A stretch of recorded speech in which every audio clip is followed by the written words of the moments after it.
ចូលម្ដងទៀតហើយចឹងលោកគ្រូបង្រៀនហើយអំពី aldehyde ហើយលោកគ្រូក៏បានកែលម្ហាត់ស្គាល់ភាគរយកាបូនស្គាល់ភាគរយស្គាល់ភាគរយ O ស្គាល់ថាវាជា aldehyde យើងទេមុនម៉េចម៉ាស់ម៉ូលកាបូនលើភាគរយកាបូនវាស្មើនឹងម៉ាស់ម៉ូលអ៊ីដ្រូសែនលើភាគរយអ៊ីដ្រូសែនស្មើនឹងម៉ាស់ម៉ូល O លើភាគរយ O ហើយយើងកែបានទី1ទី2ឥឡូវនេះលោកគ្រូសុំកែមួយទៀត3មានន័យថាបំរាប់លំហាត់ប្រភេទតែមួយប៉ុន្តែគ្រាន់តែខុសគ្នាបំរាប់ប៉ុណ្ណោះខ្លាចយើងអត់ច្បាស់ចឹងហើយគ្រូសុំកែមួយទៀតដើម្បីឲ្យថាពិតជាយើងអាចធ្វើបាននៅពេលដែលយើងមើល3លំហាត់នឹងចប់ឥឡូវយើងមើលណាមិនដែលទេយើងមើលតិចតោះយើងមើលសិនលំហាត់ aldehyde ឆ្អែតមួយមានភាគរយកាបូន 62.06% ភាគរយ 10.34% ភាគរយ O 27.58% កំណត់រូបមន្តម៉ូលេគុល aldehyde នេះគ្រូនិយាយឡើងវិញថាចាដូចតាពីរលំហាត់មុនដូចគ្នាបេះបិទប៉ុន្តែបើសួរគ្នាខុសគ្នាត្រង់ណាតាភាគរយឯងភាគរយកាបូនភាគរយអ៊ីដ្រូសែននិងអូសែនខុសគ្នាប៉ុន្តែវាជាប្រភេទលំហាត់តែមួយអញ្ចឹងយើងឃើញទេថាវិធីដោះស្រាយមិនដែលហ្នឹងវិធីដោះស្រាយឲ្យតែគេប្រាប់ភាគរយអញ្ចឹងណាម៉ាស់ម៉ូលេគុលនេះយល់មើលណាកំណត់រូបមន្តម៉ូលេគុល aldehyde ហើយយើងដឹងហើយរូបមន្តទូទៅវាម៉េច CH+Y O មាន O ស្មើ1ហើយយើងឃើញទៀតតើគេប្រើរូបមន្ត CH+Y O ពេលណាកាលណាគេស្គាល់ភាគរយកាបូនភាគរយ H ភាគរយ O ហើយស្គាល់ថាវាគឺជា aldehyde ដោយមិនចាំបាច់ប្រាប់ម៉ាស់ម៉ូលហើយវិធីវិញដែរថាយើងមើលទៀតឲ្យតែឃើញភាគរយអញ្ចឹងយើងដឹងណារូបមន្តវាអីយើងមើលយើងថាឥឡូវមើលនៅពេលដែលយើងធ្វើលំហាត់ដល់3ហើយយើងគិតថាទោះបីជាយើងមិនបាច់មើលក៏យើងដឹងថាប្រើរូបមន្តអីដែរមែនទេហើយយើងទោះបីជាយើងមិនបាច់គេថាដឹងតែគេប្រើរូបមន្តអីទាញតាមណាអញ្ចឹងដែរនេះម៉ាស់ម៉ូលកាបូនលើភាគរយកាបូនទៀតណាម៉ាស់ម៉ូលអ៊ីដ្រូសែនលើភាគរយអ៊ីដ្រូសែនម៉ាស់ម៉ូលអុកសែនលើភាគរយអុកស៊ីសែនឬក៏យើងពេលខ្លះយើងទាញថាបច្ច្រាស់មកវិញក៏បានដែរភាគរយកាបូនលើម៉ាស់ម៉ូលកាបូនភាគរយអ៊ីដ្រូសែនលើម៉ាស់ម៉ូលអ៊ីដ្រូសែនភាគរយអូលើម៉ាស់ម៉ូលអូហើយធំមិនបាច់ប្រាប់ទេដោយសារតែយើងស្គាល់ថាវាគឺជា aldehyde ដែលគេចង់បញ្ជាក់ថា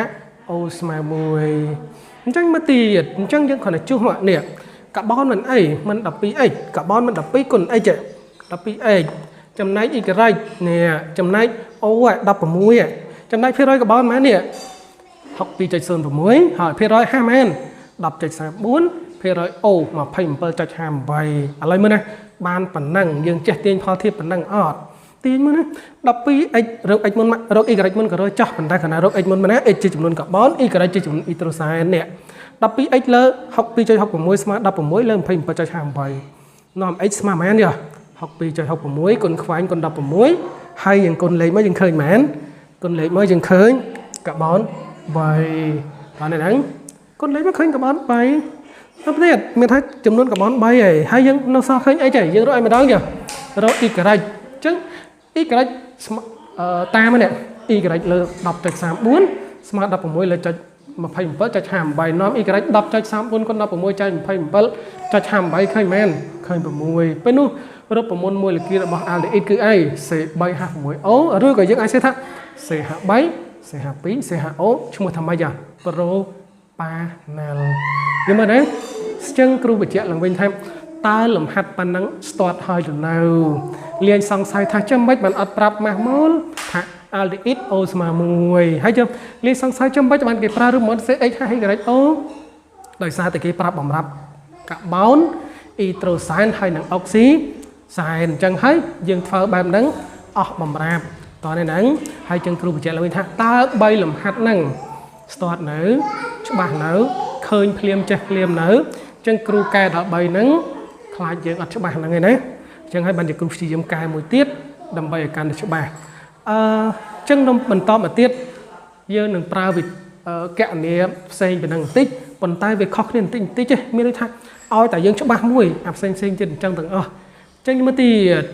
ទោះបីជាក្នុង alcohol ether aldehyde cetone acid carboxylic alkan alsan ក៏ដោយឲ្យតែប្រាប់ភាគរយវិធីវាដូចគ្នាទាំងអស់ហើយបើយើងស្គាល់ថាឈ្មោះថាវាជា alcohol alsan alkan aldehyde អាល់សេតូនអីពេលនោះមិនបាច់ប្រាប់អំធំទេប្រាប់អំធំលុះត្រាតែគេអត់ស្គាល់ថាតើវាជាអាល់កានអាល់សែនអាល់ស៊ីនអាល់ដេអ៊ីតសេតូនអាហ្នឹងអត់ប្រាប់អាហ្នឹងបានយើងដឹងថាត្រូវតែប្រាប់អំធំទើបយើងកណែបានអញ្ចឹងយើងដឹងណាកាលណាប្រាប់ឈ្មោះមិនបាច់ប្រាប់អំធំទេប៉ុន្តែបើសិនជាអត់ស្គាល់ឈ្មោះទេត្រូវស្គាល់អំធំជាចាំបាច់ប៉ុន្តែលក្ខខណ្ឌត្រូវស្គាល់ភាគរយតោះនេះប៉ុណ្ណឹងអូខេចឹងគ្រូកែតាត្រឹម3ហ្នឹងទេសង្ឃឹមថាយើងស្ទាត់ទាំងអស់គ្នាឃើញភ្លាមចិត្តភ្លាមអរគុណប៉ុណ្ណឹង